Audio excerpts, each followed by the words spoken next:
And we can see here that typically we are often getting up to thicknesses of 0.3, 0.4. In some designs, you're even 0.5 or more. And of course, they can vary with prescription and other aspects of the design. So of course, we're dealing with quite dramatic T values when we're thinking about oxygen transmissibility, or dK over T. So thickness increases, and therefore a silicon hydrogel material, of course, becomes important. So how do the designers go about stabilizing these things? Well, briefly, this is what you might call the classical approach to it, and it's really based on a circular motion, given that most contact lenses are, even when they're molded, life starts for the mold as a circular lathing action. And so, understandably, sort of offset approaches and others were tried, so we end up with designs that classically have looked like this. But that circular coordination design, as it can be called, does have some really distinct drawbacks. And for those of you who have used a lot of toric lenses over the years, you'll know that there's probably nothing more frustrating than a toric lens that doesn't behave, or doesn't behave like the last one in particular. And this is why. And it's because you're using an approach that's really devilishly difficult to keep everything consistent, and more importantly, to have things exactly as you wish. So we can say that we have to have multiple offset contours to generate those rotational forces, but in creating those thinner and thicker zones, we can't really optimize them in the way we'd like. We have to effectively go with the flow, and so some of the thicknesses are greater than we ideally want, and some of them are thinner. And keeping everything symmetrical about a vertical midline, which is critical if the lens is not to twist a long way, is difficult with this approach. And so we get uneven interactions, orientations are less predictable, and significantly, the whole orientation system can vary with the prescription. So you have a patient, you need to adjust the cil axis, and lo and behold, you do that, and then the lens orientates in a different place, and you end up chasing your tail.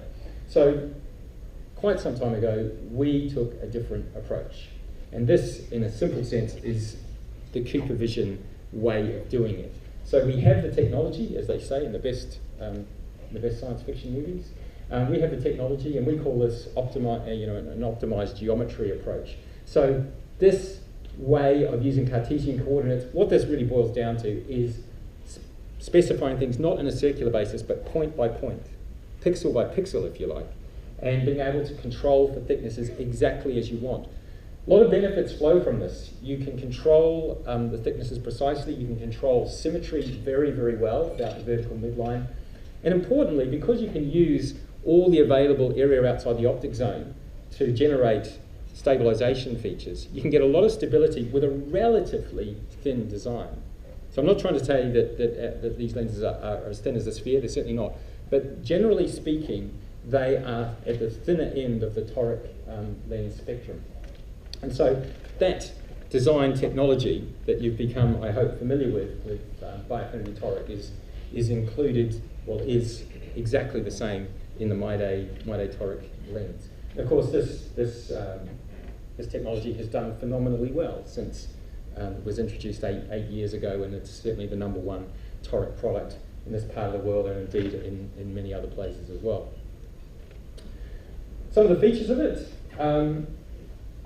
there's more than 4, but we just highlight 4 here, and in fact I highlight one with a big red arrow for some reason. But we refer to this high degree of symmetry across the lens as being uniform horizontal iso thickness, so iso, same, similar. And that is what leads to a lot of predictability. The surface being very smooth is important, as we'll see. This large toric optic zone, that's good because when you start to go to higher cils, and if your optic zones on the back surface start to reduce, then vision can be compromised, where sometimes flare can arise. So although that doesn't really contribute to lens stability, it's certainly a critical part of the optical performance of the lens. And as you've seen, we take a great deal of care with this sort of pixel by pixel approach to control the thicknesses exactly and generate them exactly as we wish. So in simple terms, you can think of our optimized toric lens geometry as starting with the basis of a prism. As we know, prisms also are a bit like watermelon seeds, and if you were looking closely at that Mike Kilpatrick paper, you would have seen that he referred to watermelon seeds, and this is simply because they approximate the sort of squeeze forces you have when your lid blinks down across a toric lens quite nicely. So you squeeze a watermelon seed, you can make it go a long way because they're thicker at one end and thinner at the other. And we get this sort of ejection going on. So what we want to do is be able to control that inherent force from the thicknesses and the blink. You can think of the lens being something like that, but of course you then make it in a far more sophisticated manner as that point-by-point design. But here's a contrast between what we might say is that traditional approach and this Cartesian coordinate point-by-point approach. You have this much greater control as a result. We're using, as I say, all of this area outside the optic zone, and that's why a lens like Biofinity Toric, and you'll find MyDay Toric, is so tremendously predictable, incredibly stable, and nearly always orientates where you want it. Smooth surfaces are important because if you are going to go to all the trouble of designing these stabilization features, if the lid should have any difficulty in smoothly moving across the surface of the lens, it will not only potentially affect comfort, but it can certainly affect, again, the orientational stability of the lens as well. So we put a lot of attention into making sure those relatively complex shapes on the front surface of the toric are very well blended, they're very smooth. And if we look at the performance of MyDay Toric, we've just got a comparison here and show you with a couple of the other one-day torics on the market. Now this is the part where I show you some results, and our lens comes out better than the other guys. So if that sort of thing always causes you a huge problem, you can look away now. But it was done in a double-blind study, honest, so nobody knew what they were looking at. And so this is just looking very simply at how lenses orientate when they go on the eye and settle down at baseline. So just as after a short settling time, and you can see that MyDay Toric, rather like its counterpart by stablemate Biofinity Toric, has a very high proportion of the lenses settled within 10 degrees of 6 o'clock, and quite a few, 3/4 basically, settle within 5. So that's what you really want, of course. The specifications of the lens. We know that one of the factors that has stopped the growth of the one-day market has been the fact that not a tremendously wide number of parameters have been available. It is economically a challenge to produce a one-day lens in thousands of different parameters, which is what you start to think about with torics. Biofinity Toric, for example, has over 4,000 variations in its off-the-shelf form, and then if you go to Biofinity Toric, you're starting to go up into past 10,000. So you're getting really, really large numbers. And that's very difficult to maintain for a one-day lens. But nonetheless, we've taken it further than we've taken it before, and as a starting place, we have a specification that looks like this. So it's the MyDay material, of course, hence the name. So Steve is going to talk in more depth about that. It's an 8/6-14/5 lens. We'll have a look at the spheres and sills and axes on the next slide. 0.1 millimeters, that's pretty typical for a toric, perhaps a little bit slimmer than most of them. But of course, this is what you really like to see, very high permeability and transmissibility values, albeit we're just doing the usual thing and looking at the center of a -3 lens there. Isn't that convenient? That's nice, high transmissibility value. There we go. Of course, we have the UV inhibitor. We think that's pretty important. All of our one-day lenses, all of our one-day silicon lenses have a UV inhibitor. The starting parameter range looks like this.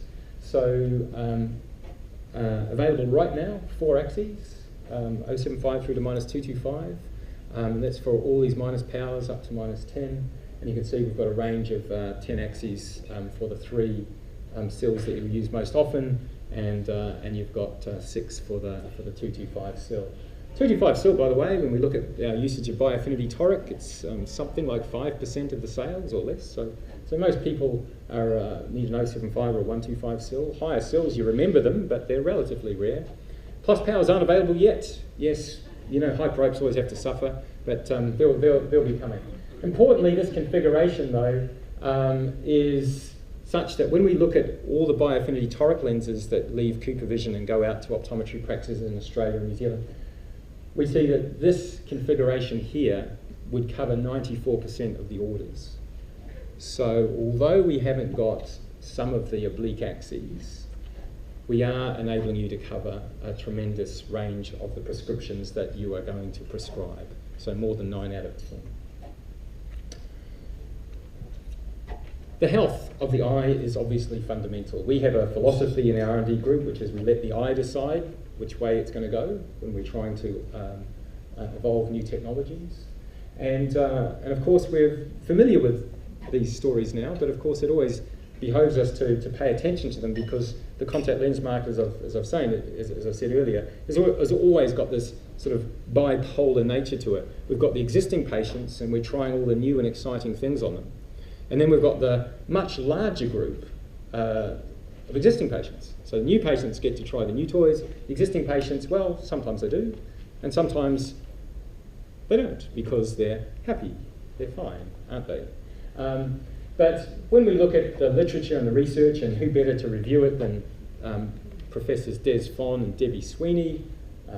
Debbie, obviously, has probably even taught some of you. And they've reviewed the literature around prescribing silicone hydrogels and one-day lenses at the end of 2015, and a couple of their conclusions. There's no need to really put up with inducing hypoxia for any patient these days. There's very few situations when you can't prescribe a one-day silicone hydrogel, and now that you've got 2 one-day silicone hydrogel torics, then the opportunity to bring complete oxygen performance to more of your patients is there. So we need to pay attention to that, and of course their conclusion is this: it's very simple. Ideally, a one-day silicone hydrogel is where you should start. That's going to give the patient the best chance of successful long-term contact lens wear. And after all, as I'm fond of saying, as a living, walking example, I've been wearing contact lenses for over 30 years, and typically when you fit patients today, they're 18, 17, 25. How long do they want to wear them for? Well, decades, potentially for the rest of their lives. So on that basis, I think, as healthcare practitioners, we are always going to try to start with the optimum physiological situation, and you'd have to make a strong case for that being a one-day silicone hydrogel. And when we look at what happens, I talked about the centre of the lenses, but when we look at oxygen transmissibility, and Steve's going to bring more to this, so I won't linger on this, we can see with these oxygen transmissibility profiles, basically greens and blues are where you want to be, those high DKVT values. We're looking at whole lens DKVT profiles here for low minus or mid minus and higher minus lenses. And you can see that when you go to something like a silicone hydrogel, this is a much, much different situation to when you're in the hydrogel area. So you're getting these sort of DKVT values. These are averages here, averages. And of course, you should always be concerned with what's the worst point. And you can see that the low points in something like a MyDay toric lens are still very, very good in terms of satisfying the cornea's oxygen requirement. The lens, as I said, features a UV inhibitor, and MyDay blocks 85% of UVA and 96% of UVB. We think UV blocking is really important. I mean, this is Australia, sort of skin cancer capital of the world. Unless you go to New Zealand, they claim that too, but you can have the Deputy Prime Minister. And interestingly, Australian practitioners think so too. I've been doing this question for the last 3 years, and this is moving every time. And this is now easily the most positive response in terms of saying that prescribing a UV inhibitor or having a UV inhibitor in a contact lens is, nearly half of the 378 optometrists I surveyed said that they considered that very important. And most of the rest said it was somewhat important. And then there's the 8% who had dinner and said, thank you very much, but I'll stick without the UV blocker. So I'll wrap things up now by just simply saying, getting some of the boring housekeeping out of the way, but perhaps also a more interesting part if you want to prescribe the product. Trial sets, plural, because there are 3 of them. You can have an 075, a 125, or a 175. If you want a 225, you can't have one. Okay. We would recommend for many situations having the 075 and the 125, because that will cover a tremendous range of potential prescriptions just from a trial set. But if you have all 3, you go even further than that. So they look like this. If you've got acres of space in your practice and you don't know what to put there, pot plants aren't covering it, then go for one of our full trial set arrangements. OptiExpert, if you haven't got it on your phone, you should download it from Android or Apple places, and that will shortly feature MyDay Toric in there as well. And we have a nice wheel there that you may have picked up to help you sort out which parameters are available.